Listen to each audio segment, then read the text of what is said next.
Welcome to the Error Code number 208 tutorial. The error code 208 occurs when a student is reported to the Clearinghouse in an active status and is not included on the current file submission to the Clearinghouse for the same term.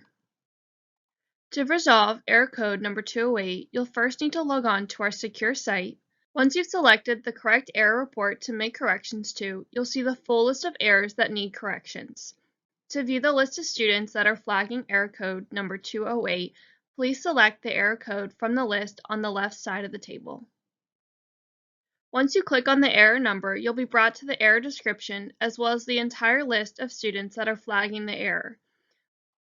When correcting error code number 208, you'll want to click on the Details plus sign on the far left side of each student record. This will allow you to see the student's entire enrollment record, including their campus and the program level data.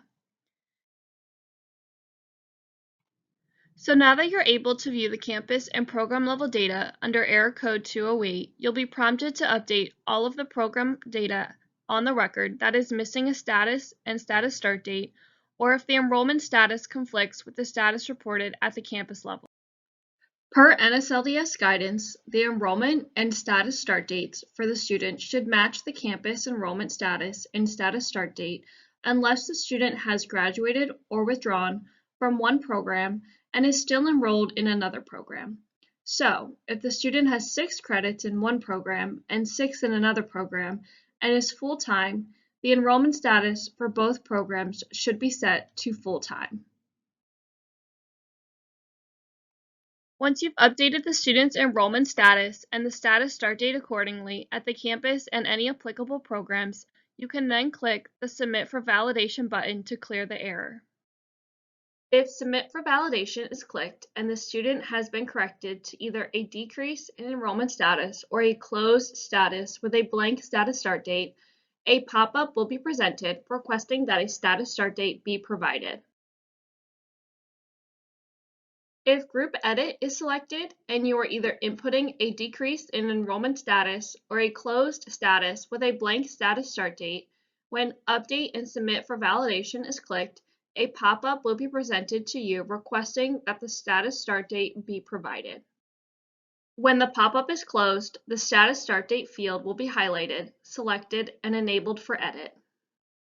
The highlight and request for status start date when addressing the error code 208s prevents error code 201, which is a decreasing status without a new status start date, and error code 207, which is a status start date required, from auto reposting.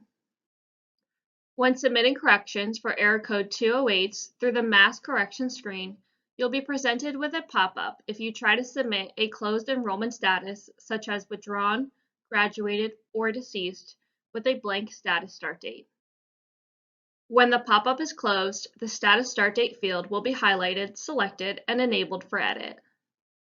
Entering the status start date prevents an additional error number 207, which is a status start date required. If you submit a decrease in enrollment status or a closed status with a blank status start date, when Submit Selected Records for Validation is clicked, the status start date field will be highlighted. You'll need to input a status start date to submit the record for validation. If you update the student's record from this main page and do not click on the details, you could potentially still have to update the student's program level data.